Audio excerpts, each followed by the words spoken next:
Hey guys, welcome to my channel.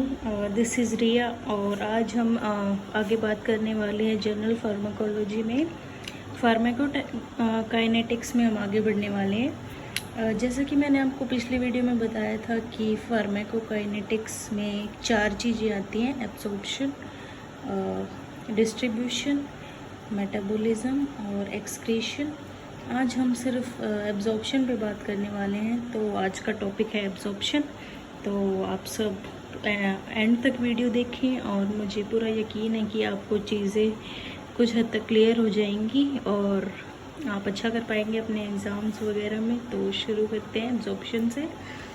तो absorption आपको पता होगा कि जैसे ही हम किसी भी रूट से किसी भी चीज़ को खाते हैं तो उसका एब्जॉर्प्शन होता है, वो इंटेस्टाइन में आती है पहले तो वो चीज़, और फिर उसका एब्जॉर्प्शन होता है, फिर वो ब्लड में जाती है। ब्लड में जाने के बाद और अपनी साइट पे वो चीज़ एक्ट करती है।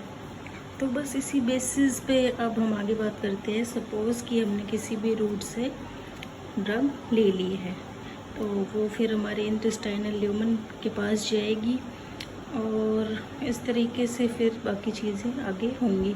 तो एब्जॉर्प्शन को सिंप्लीफाई करने के लिए सबसे पहले हम वाटर के ट्रांसपोर्ट की बात कर लेते हैं। तो वाटर का ट्रांसपोर्ट किस तरीके से होता है, आपने ये फिजियोलॉजी में शायद पहले पढ़ा हुआ होगा, नहीं पढ़ा हुआ तो हम हैं बताने के लिए।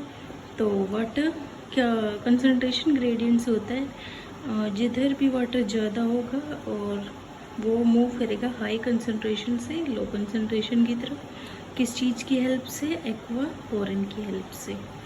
तो वाटर का बताना इसीलिए भी ज़रूरी है क्योंकि वाटर सब जगह प्रेजेंट है हमारी सिस्टम में, तो इसीलिए थोड़ा बेसिक बताना पड़ा।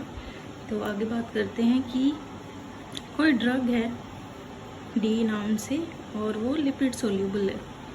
तो हम बात करते हैं कि हमने वो ड्रग ले ली है किसी भी रूट से, वो हमारे इंटेस्टाइनल ल्यूमन में आ चुकी है। तो और हम अज्यूम करते हैं कि हम जो कंसंट्रेशन है ड्रग की वो हमारे इंटेस्टाइन में ज़्यादा है। तो और लेकिन उससे साइट पे जाने के लिए ब्लड स्ट्रीम तक लेके जाना होगा। तो अभी हमने ड्रग ली है तो जो ऑब्वियस है कि ब्लड वेसल में जो कंसंट्रेशन होगी वो ड्रग की कम होगी। तो जो ड्रग की मूवमेंट होगी वो हाई कंसंट्रेशन से लो कंसंट्रेशन की तरफ होगी। और इस प्रोसेस में किसी भी चैनल की हमें ज़रूरत नहीं पड़ी है, तो ये एक सिंपल डिफ्यूजन की तरीके से हो गया है और इस प्रोसेस में किसी भी एनर्जी का यूज़ नहीं हुआ है। तो ये फर्स्ट मेथड है जिससे ड्रग एब्जॉर्ब हो सकती है। दूसरा चीज़ क्या है कि फैसिलिटेटेड डिफ्यूजन होता है।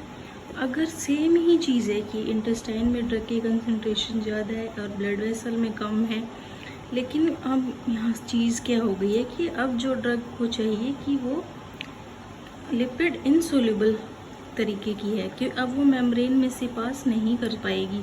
तो उसको चाहिए कि कोई मुझे उठा के और फेंके। तो उसे उठा के फेंकने के लिए एक चैनल की ज़रूरत पड़ेगी। ये चैनल प्रोटीन का बना होगा, प्रोटीन। तो इस चैनल की मदद से हाई कंसंट्रेशन से लो कंसंट्रेशन की तरफ जाना, ये भी डिफ्यूजन ही है। इसमें भी कोई एनर्जी खर्च नहीं हुई है, लेकिन इसमें प्रोटीन की हमने हेल्प ली है, तो इसको हम फैसिलिटेटेड बोलेंगे ये चीज़।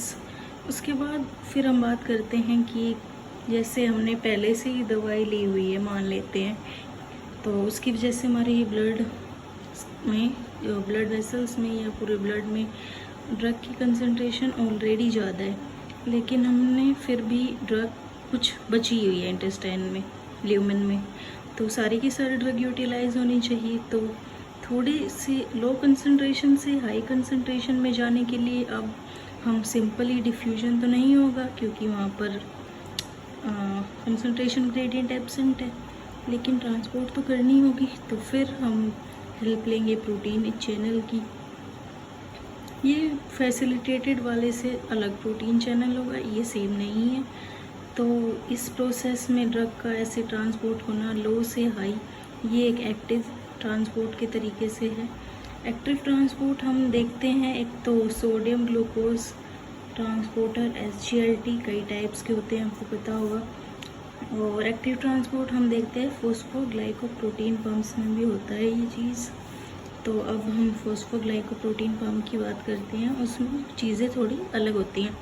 सपोज़ वही इंटेस्टाइन में ड्रग आई और ये फॉस्फोग्लाइकोप्रोटीन ये पंप है, ये सेल्स में जाता है, लेकिन ये जो फॉस्फोग्लाइकोप्रोटीन पंप है ये इसको आगे ब्लड स्ट्रीम में नहीं भेजता है।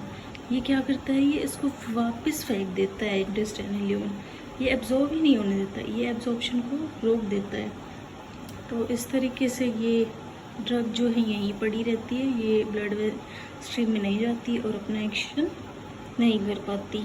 तो बस ये है ड्रग्स के एब्जॉर्प्शन के बारे में, और बस यही है।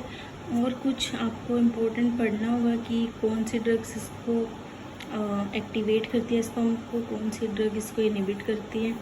तो मैं आपको बता दूं कि रिफाम्पिसिन एक है जो इस पंप को एक्टिवेट करती है, और ड्रग्स हैं जो इसको इनहिबिट करती है। आप पढ़ें कि वो कौन कौन सी ड्रग इसको इनहिबिट करती है और कमेंट सेक्शन में लिखें। ऐसे ही हमारा बना रहेगा ये माहौल, हम भी पढ़ेंगे, आप भी पढ़ें और अच्छे से डिस्कस करेंगे हम। तो आई होप आपको ये वीडियो शायद पसंद आई होगी, और आपको पसंद आई हो तो आपको पता है क्या करना है, थम्स अप पे क्लिक कीजिए। और बस आज की वीडियो में मुझे यही डिस्कस करना था, और थैंक यू। अगर आप देख रहे हैं तो मेरे फ्रेंड्स हैं जो और अलग न्यू है, तो आप बताएं कि हमें चीज़ें समझ आई हैं कि नहीं आई हैं, और मुझे क्या क्या करना चाहिए जिससे मेरी वीडियो की क्वालिटी या फिर जो मेरा कंटेंट है वो आपको और भी समझ में आए। Thank you for watching, bye bye.